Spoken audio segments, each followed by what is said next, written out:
Hello everyone, Rahul Mishra नाम है हमारा। और आज का ये वीडियो बेसिकली हम लोग इसलिए बना रहे हैं कि जब भी मैं संडे टॉक पे आता था तो कई सारे लोगों के बहुत सारे डाउट्स आते थे कि सर ये सब्जेक्ट कहाँ से पढ़ें, ये सब्जेक्ट कहाँ से पढ़ें। तो बार बार मैं वहाँ पर बताता था और लोग फिर भूल जाते थे। तो अभी IBPS RRB का नोटिफिकेशन भी आ ही गया है, आप लोगों को पता होगा। तो ये मुझे लगा कि सही टाइम है आप लोगों को बताया जाए कि कौन कौन से सब्जेक्ट कहाँ कहाँ से और किस तरीके से कैसे पढ़ने हैं, ठीक है ना। सबसे पहले हम लोग बात करेंगे मैथ्स की। तो देखो, मैथ जो है सारा का सारा खेल प्रैक्टिस का है। जितनी ज़्यादा से ज़्यादा आप लोग प्रैक्टिस कर सकते हो उतनी ज़्यादा से ज़्यादा प्रैक्टिस करो। अगर आपके बेसिक्स स्ट्रांग हैं, बेसिक्स आपके क्लियर हैं, तो फिर आप लोग सीधे सीधे प्रैक्टिस पर फोकस करो। और लेकिन अगर आपके बेसिक्स नहीं आते हैं, बैंक एग्जाम में जिस तरीके के क्वेश्चंस पूछे जा रहे हैं वो चीज़ें आपको समझ में नहीं आ रही हैं, तो आप लोग जो है सुमित वर्मा सर को फॉलो कर सकते हो यूट्यूब पर। पूरी की पूरी क्लासेस इनकी फ्री में भी पड़ी हुई हैं। आशीष अरोरा सर को भी फॉलो कर सकते हो, इनकी भी क्लासेस यूट्यूब पर फ्री में पड़ी हुई हैं। काफ़ी कंटेंट दिया हुआ है और बैंक एग्जाम को टारगेट करके एग्जाम ओरिएंटेड कंटेंट ही ये लोग मतलब प्रोवाइड करते हैं, ठीक है। तो फ्री में काफ़ी सारी वीडियोस हैं, वहाँ से अगर आपके काम चल जाते हैं तो ठीक है, नहीं तो फिर इनका पेड सब्सक्रिप्शन भी आप लोग ले सकते हो और जाकर आप लोग पढ़ाई कर सकते हो, ठीक है ना। तो यहाँ इन दोनों टीचर को आप फॉलो कर सकते हो। और साथ ही साथ में मैथ्स, बेसिकली हमारा सारा का सारा खेल मैथ्स में प्रैक्टिस का है। ज़्यादा से ज़्यादा हमको प्रैक्टिस करनी है और हमको अपनी कैलकुलेशन ट्रिक को मजबूत करना है। हमारी कैलकुलेशन बहुत फास्ट होनी चाहिए, स्पीड और एक्यूरेसी पर काम करना है। प्रैक्टिस हमारी लगातार होती रहनी चाहिए। कैलकुलेशन ट्रिक पे फोकस करना है। कैलकुलेशन ट्रिक कई बार लोगों को लगता है कि नहीं बेकार है, इसमें अननेसेसरी हम लोग टाइम वेस्ट कर रहे हैं, लेकिन ऐसा बिल्कुल नहीं होता है। जब सिंप्लीफिकेशन का कोई क्वेश्चन आता है और वहाँ पर परसेंटेज टू फ्रैक्शन कन्वर्जन करके अगर हमको दे दिया गया, तो अगर हमको परसेंटेज टू फ्रैक्शन कन्वर्जन नहीं आता या फ्रैक्शन से परसेंटेज कन्वर्जन नहीं आता है, तो उस केस में फिर हम उसको पूरा का पूरा सॉल्व करेंगे। कई बार ऐसा करना होता है और ये बहुत ज़्यादा टाइम टेकिंग हो जाता है, जबकि इतना करने की ज़रूरत नहीं होती। परसेंटेज टू फ्रैक्शन में उसकी वैल्यू अगर हमको याद है कि 1/2 की वैल्यू क्या होगी, 50% की वैल्यू 1/2 है, तो 1/4 की वैल्यू क्या होगी, 1/5 की वैल्यू क्या होगी, 1/6 की वैल्यू क्या होगी, ठीक है ना। तो इस तरीके से क्या होता है कि फिर हम वहाँ पर चीज़ों को आसानी से कर पाते हैं, उसको क्वेश्चंस को ब्रेक करके इजीली कर लेते हैं। हमको पूरा का पूरा कैलकुलेशन करने की ज़रूरत नहीं होती है। तो ये परसेंटेज टू फ्रैक्शन आपको आना चाहिए। इसके साथ साथ में परसेंटेज एक टॉपिक है, इसको भी बहुत अच्छे से आप पढ़ो। परसेंटेज अगर आपका अच्छे से तैयार हो जाएगा तो प्रॉफिट एंड लॉस आपका तैयार हो जाएगा। SI CIBC पे बेस्ड है, आप ये कर पाओगे। उधर रेशियो पे आप अपनी कमांड बना लो। रेशियो जितना अच्छे से कर पाओगे उसके बाद में एजेस, बोट एंड स्ट्रीम, ये सारे क्वेश्चंस आप लोग इजीली इससे कर पाओगे, ठीक है ना। कई बार क्या होता है कि हमारी जो DI बनती है उसमें SI CI, boat and stream, इनको सबको मिला के DI कर देते हैं। तो अरिथमेटिक भी हमको स्ट्रॉन्ग करना ही होता है, DI पे हमको फोकस करना होता है। हर टाइप की DI देख लो एक एक बार करके, उसके बाद में ज़्यादा से ज़्यादा आप लोग उस पर फोकस करो। 1 से लेकर 20 तक की टेबल आप लोग याद रखो, ठीक है ना। 1 से लेकर 25 तक का स्क्वायर आप लोग याद रखो। 1 से लेकर 15 तक का क्यूब आप लोग कम से कम इतना तो याद ही रखो। उसके बाद में गुणा भाग कैसे करना है, इसकी क्या शॉर्ट ट्रिक्स होती है। कोई गुणा लंबा सा करने के आ गया तो ऐसा नहीं कि वहाँ पर हम लोग जो नॉर्मल हमारा ट्रेडिशनल मेथड है उस तरीके से हम लोग गुणा भाग करते रहे, नहीं, उसकी भी शॉर्ट ट्रिक्स वगैरह होती हैं और उस पर काम करना लिटरली ज़रूरी होता है। हमको अभी लगता है कि हम अपना टाइम वेस्ट कर रहे हैं, लेकिन अगर हम लोग उस पर काम किए रहेंगे तो वो हमारा कहीं ना कहीं कैलकुलेशन में मदद करती है, DI में हमारी हेल्प करती है, सिंप्लीफिकेशन में भी हमारी हेल्प करती है। मैथ्स के और भी जो दूसरे लेंथी क्वेश्चन हम लोग सॉल्व करते हैं उसमें हमारी वो मेहनत मतलब हमको मदद करती है। तो कैलकुलेशन ट्रिक पर आप लोग बिल्कुल कमांड बनाओ और अच्छे से कैलकुलेशन अपनी करना सीखो, ट्रिक्स जानो, स्पीड अपनी मेंटेन करो। मैथ सारा का सारा प्रैक्टिस का खेल है। ज़्यादा से ज़्यादा चीज़ों की, ज़्यादा से ज़्यादा क्वेश्चंस की प्रैक्टिस करो। DI 1 या 2 जरूर लगाओ। अरिथमेटिक के भी क्वेश्चंस 1 या 2 डेली का डेली प्रैक्टिस करते रहो। 2 टीचर के नाम मैंने बताया, सुमित वर्मा सर और आशीष अरोरा सर। इनको आप लोग यूट्यूब पर देख सकते हो, फ्री में काफ़ी कंटेंट है। अगर वहाँ से चीज़ें बन जाती हैं तो ठीक है, नहीं तो इनका पेड सब्सक्रिप्शन आप लोग लेके अपनी चीज़ों को मतलब कर सकते हो। और ऐसा नहीं कि सिर्फ यही 2 टीचर अच्छे हैं, मुझे ये 2 टीचर अच्छे लगे, मुझसे बार बार पूछा जाता था तो मैं इसलिए बताया। अगर आप किसी और से पढ़ रहे हो और आपका उसका पढ़ाया हुआ समझ में आ रहा है उस पर्टिकुलर टीचर का, तो कोई ज़रूरत नहीं है कहीं पर मूव करने की, ठीक है ना। बस ये जान लो कि जो कंटेंट आपको दे रहे हैं वो टीचर वो बैंक एग्जाम को टारगेट करके है कि नहीं है, क्योंकि बैंक एग्जाम का पैटर्न अलग होता है, बैंक एग्जाम का डिफिकल्टी लेवल अलग होता है, SSC का डिफिकल्टी लेवल अलग होता है, SSC का पैटर्न अलग होता है। तो ये चीज़ें आप लोग देख लो। अगर आपके टीचर जहाँ से भी अभी तक आप लोग पढ़े थे वहाँ से चीज़ें बन रही हैं तो ठीक है, नहीं तो इन दोनों टीचर को आप लोग फॉलो कर सकते हो। और अब हम लोग बात करते हैं रीजनिंग की। रीजनिंग पर हम आते हैं तो रीजनिंग का सारा खेल प्रैक्टिस का है। जितनी ज़्यादा प्रैक्टिस उतना ज़्यादा हमारे लिए चीज़ें आसान होने वाली हैं, ठीक ना। तो रीजनिंग में क्या करना होता है कि बेसिकली सबसे पहले तो आप लोग क्या करो कि एक बार सारे के सारे सिलेबस से गो थ्रू हो जाओ। सारे के सारे सिलेबस से आपको चीज़ें अगर पता चल गई तो फिर ज़्यादा से ज़्यादा प्रैक्टिस करो। रीजनिंग में सारा खेल प्रैक्टिस का, जितनी ज़्यादा आप लोग प्रैक्टिस कर पाओगे उतना ज़्यादा आपके लिए बेहतर रहने वाला है। और अगर आपका बेसिक्स ही नहीं पता, आपको पता ही नहीं कि ब्लड रिलेशन के क्वेश्चन कैसे बनते हैं, मेल फीमेल को कैसे आइडेंटिफाई किया जाता है, कैसे पॉसिबिलिटीज़ बिना लिखे हुए हम सिलॉक्स को सॉल्व कर सकते हैं, कैसे हमको डिफरेंट डिफरेंट टाइप की पजल्स को सॉल्व करने के अप्रोच है, कैसे डिफरेंट डिफरेंट टाइप के सिटिंग अरेंजमेंट अरेंजमेंट को सॉल्व करने का क्या क्या अप्रोच होता है, अगर वो सारी चीज़ें नहीं पता है तो यूट्यूब पर आप अंकुश लांबा और राधे सर को फॉलो कर सकते हैं। अंकुश लांबा जी का एक चैनल है, वो भी रीजनिंग पढ़ाते हैं। राधे सर भी रिनॉन फैकल्टी हैं रीजनिंग के लिए, ठीक है ना, इनकी भी रीजनिंग है। इनके अभी कंटेंट काफ़ी सारा फ्री में इन दोनों टीचर्स का पड़ा हुआ है। फ्री में अगर बात बन जाती है तो ठीक है, नहीं बनती तो फिर आपको पेड कोर्स लेना होगा। और प्रैक्टिस ज़्यादा से ज़्यादा करो रीजनिंग में, और कुछ है नहीं। जितनी ज़्यादा से ज़्यादा आप लोग प्रैक्टिस कर पाओगे, जितना ज़्यादा आपका दिमाग चलने लगेगा ना, उतना ही आपके लिए आसान हो जाएगा। तो डेली का डेली 1 या 2 पजल आप लोग लगाना स्टार्ट करो, 1 या 2 पजल डेली लगाओ, ज़्यादा से ज़्यादा प्रैक्टिस करो।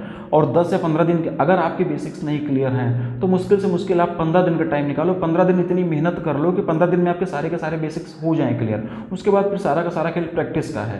प्रैक्टिस आप लोग लगातार करते रहो, ठीक है ना। तो ये बात हो गई हमारी मैथ्स की और रीजनिंग की। हिंदी और कंप्यूटर की अगर हम लोग बात करें तो हिंदी के लिए आप हर्षद अग्रवाल सर को फॉलो कर सकते हो। यूट्यूब पर इनका कंटेंट काफ़ी सारा फ्री में है।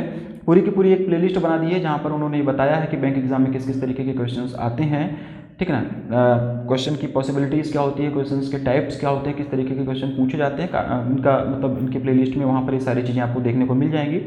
वहाँ से जाकर देखिए आप, चीज़ें समझ में आ जाएंगी। बहुत ज़्यादा हिंदी में टफ नहीं होता है। लेंदी आजकल हिंदी बना रहे हैं, लेकिन प्रैक्टिस से हम अपने उसमें टाइम जो लगता है उसको कम किया जा सकता है। तो इस तरीके से आप लोग यहाँ से हिंदी देख सकते हो। कंप्यूटर के लिए आप लोग सचिन अरोरा सर को फॉलो कर सकते हो, और साथ ही साथ में हर्षद अग्रवाल सर ने भी कंप्यूटर पे कुछ वीडियोज़ बनाए हुए हैं, तो यहाँ से जाकर आप लोग फॉलो कर सकते हो। कंप्यूटर की PDF भी मैंने अपने टेलीग्राम चैनल पर डाल दी है, वहाँ से जाकर आप लोग PDF भी ले सकते हो। और कंप्यूटर के लिए बेसिकली पूरा का पूरा एक बार थ्योरी पढ़ डालो, पूरी की पूरी थ्योरी एक बार आप लोग पढ़ डालो। उसके बाद में फिर जब मॉक टेस्ट देते हो तो जब भी कोई कंप्यूटर का क्वेश्चन आता है उसको फिर आप लोग याद करने की कोशिश करो, उसको कहीं नोट्स वगैरह बना लो, वन लाइनर बना लो, किसका क्या आंसर होगा।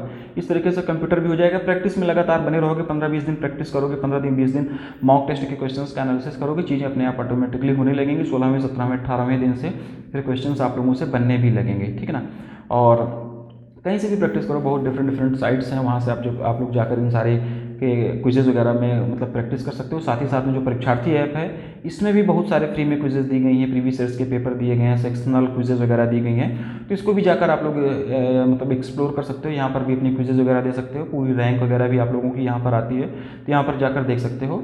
चीज़ें ज़्यादा से ज़्यादा प्रैक्टिस पर डिपेंड करती हैं। कंप्यूटर की एक बार पूरी की पूरी थ्योरी पढ़ो, और उसके बाद में क्या है कि आप लोग जो है ज़्यादा से ज़्यादा उसकी प्रैक्टिस करो। मॉक टेस्ट देना स्टार्ट करो। मॉक टेस्ट में जो भी क्वेश्चंस आ रहे हैं, फिर चाहे वो मैथ्स के हों, फिर चाहे वो रीजनिंग के हों, फिर चाहे वो कंप्यूटर के हों, हिंदी के हों या इंग्लिश के हों, उनको दोबारा से देखो कि हमारा जो सही हुआ ठीक है, सही हो गया, अच्छी बात है। गलत हुआ तो क्या इसकी सही अप्रोच होगी, और गलत क्यों हुआ, इस तरीके से आप लोग करो। और कंप्यूटर की बात हो गई, हिंदी की बात हो गई, मैथ्स की बात हो गई, रीजनिंग की बात हो गई। अब बात करते हैं इंग्लिश की। तो इंग्लिश के लिए ऐसा कोई डेडिकेटेड टीचर मुझे मिला नहीं जो कि उस लेवल की इंग्लिश पढ़ाता हो जो कि बैंक एग्जाम में पूछी जाती है, ठीक है ना। तो इंग्लिश के लिए सबसे पहले तो आप लोग अपनी रीडिंग हैबिट डेवलप करो, ज़्यादा से ज़्यादा न्यूज़पेपर को पढ़ना स्टार्ट करो, ठीक है ना। जो भी टीचर्स अभी बैंक एग्जाम के लिए इंग्लिश पढ़ा रहे हैं, बस वो active passive direct indirect tenses part of speech पढ़ाकर खत्म कर दे रहे हैं, अपना खाना पूर्ति कर रहे हैं कि हमने सिलेबस कंप्लीट कर दिया। लेकिन बैंक एग्जाम में इंग्लिश ये नहीं मांग रही। इंग्लिश ये मांगती है बैंक एग्जाम में कि आपको सेंटेंस की कितनी समझ है, ठीक ना। कई बार 3-3 4-4 लाइन के एक सेंटेंस बनते हैं, तब जाके फुल स्टॉप होता है।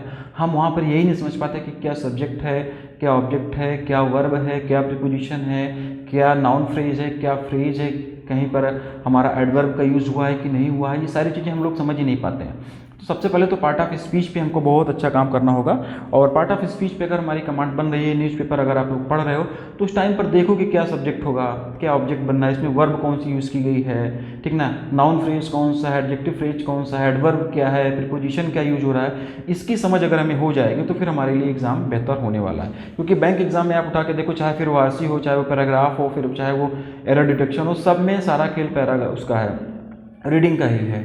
अगर हम किसी पर्टिकुलर लाइन को किसी पर्टिकुलर सेंटेंस में ये समझ पा रहे हैं कि क्या इसका सब्जेक्ट है, कौन सी वर्ब यूज हुई है, क्या इसका ऑब्जेक्ट है, क्या यहाँ पर प्रीपोजिशन यूज किया, तो चीज़ें हमारे लिए आसान होने वाली हैं। इसके बाद ही हम जाकर उसमें ग्रामर वामर यूज़ कर पाएंगे। तो सबसे पहले हमको इंग्लिश की समझ होना जरूरी है, ठीक है ना।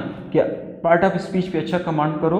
और ऐसा नहीं कि सिर्फ न्यूलाइट से या किसी और इंग्लिश की बुक से आपने पार्ट ऑफ स्पीच पढ़ लिया, नहीं, उसको प्रैक्टिस करो, पहचानना सीखो। न्यूज़पेपर जब भी आप लोग पढ़ो ना, उसमें देखो कि क्या सब्जेक्ट है इसका, इस सब्जेक्ट के अगेंस्ट में फिर इसमें आगे क्या वर्ब लगी हुई है, क्या एडवर्ब लगा हुआ है, ठीक ना, क्या कहना चाह रहा है। इस तरीके से आप करोगे तो जाकर तभी आपकी इंग्लिश मजबूत हो जाएगी।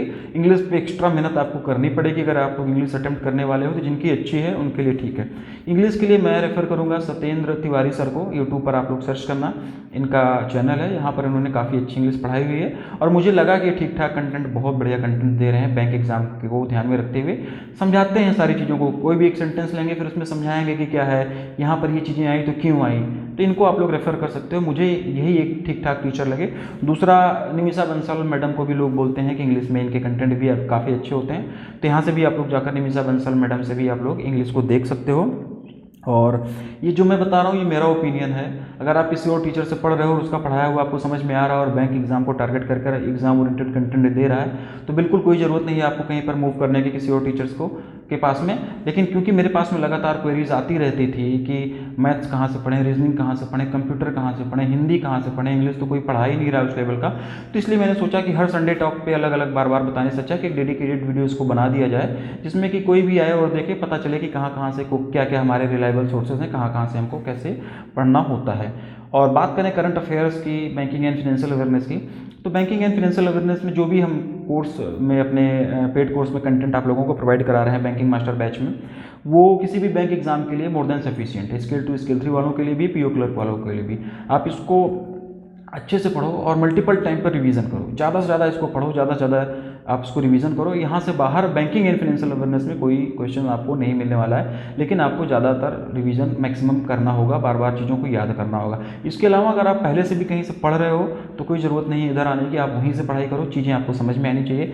Current affairs, banking and financial awareness, सबका कंटेंट यही सेम ही होता है, कोई बदल नहीं सकता है। जो चीज़ें न्यूज़ हैं वो सबके लिए वही न्यूज़ हैं। कौन कितने अच्छे तरीके से समझा पा रहा है, कौन वो चीज़ें पकड़ के ले आ पा रहा है जो एग्जाम में पूछे जाने के चांसेस हैं, क्योंकि करंट अफेयर्स में भी बहुत टाइप की करंट अफेयर्स की न्यूज़ होती हैं जो एग्जाम पॉइंट ऑफ व्यू से इंपॉर्टेंट नहीं होती है। बैंकिंग एंड फाइनेंशियल अवेयरनेस में बहुत सारी ऐसी न्यूज़ेस होती हैं जो एग्जाम पॉइंट ऑफ व्यू से इंपॉर्टेंट नहीं है।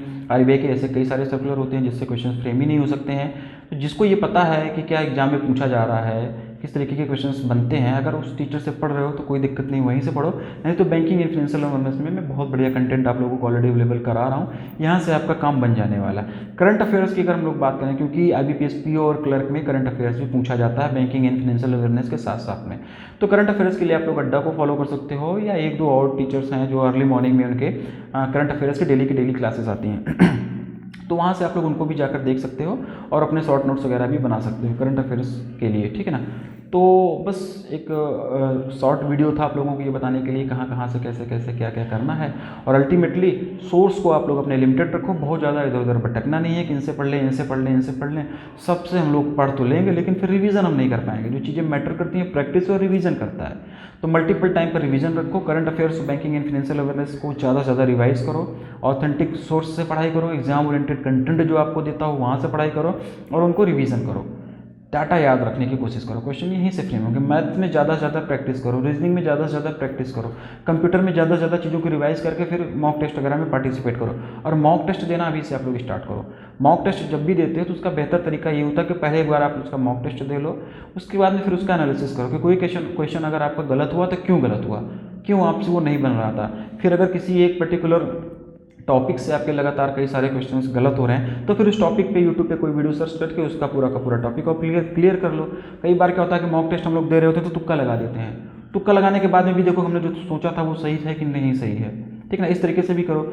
तो जब भी, मेरा कहने का मतलब है कि मॉक टेस्ट, आप कोई भी मॉक टेस्ट देते हो तो उसमें कम से कम 2 दिन दो। एक दिन तो मॉक टेस्ट देने में दो, जो भी आप जिस दिन मॉक टेस्ट दे रहे हो, और अगले दिन उसका पूरा का पूरा एनालिसिस करो 2-3 घंटे जो भी लगे कि कौन सा क्वेश्चन आपका गलत हुआ, क्यों गलत हुआ।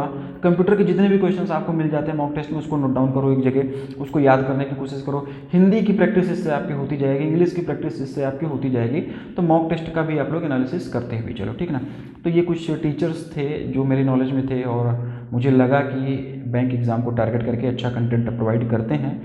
तो ये वीडियो बेसिकली उन्हीं लोगों के लिए था जिनको पता नहीं था कि यूट्यूब से कहाँ से कैसे पढ़ें। तो आप लोग इन टीचर्स को रेफ़र कर सकते हो, लेकिन अगर किसी और टीचर से पढ़ रहे हो, उसका पढ़ाया समझ में आ रहा है, एग्जाम ओरिएंटेड कंटेंट दे रहा है, तो कोई ज़रूरत नहीं है मूव करने की, ठीक है ना। अल्टीमेटली आपको चीज़ें समझ में आनी चाहिए, जिस भी टीचर का पढ़ाया हुआ समझ में आ रहा है वहाँ से आप लोग जाकर पढ़ाई कर सकते हो। ज़्यादा से ज़्यादा चीज़ों को प्रैक्टिस करने की कोशिश करो। एक या दो DI डेली लगाओ, 1 या 2 पजल डेली लगाओ। इंग्लिश का न्यूज़पेपर पढ़ने की आदत डालो। अगर आपके पास टाइम नहीं होता न्यूज़पेपर पढ़ने का, तो कई सारी ऐप्स आती हैं जहाँ पर इंग्लिश के एडिटोरियल्स वगैरह आते हैं, उसको पढ़ने की कोशिश करो। और इंग्लिश पढ़ो तो उसमें देखो, उसके सेंटेंस पे ध्यान दो, समझने की कोशिश करो कि क्या सब्जेक्ट है, क्या नाउन है यहाँ पर, क्या प्रोनाउन है यहाँ पर, क्या वर्ब है, क्या एडवर्ब है। इस हिसाब से आप लोग करोगे तो चीज़ें हो जाएंगी, ठीक है ना। तो बस वीडियो को यहीं पर वाइंड अप करेंगे। और मेरे पास में जो भी आइडियाज़ थे, जो भी टीचर्स का मुझे नॉलेज था, मैंने सोचा कि एक वीडियो आप लोगों के लिए बनाया जाए। इसके अलावा अगर आप लोगों को कुछ और डाउट्स होता है तो आप लोग कमेंट करके बता सकते हो, और एक सेपरेट वीडियो उसके लिए भी आप लोगों के लिए मैं मतलब बना दूंगा। चलो, थैंक यू।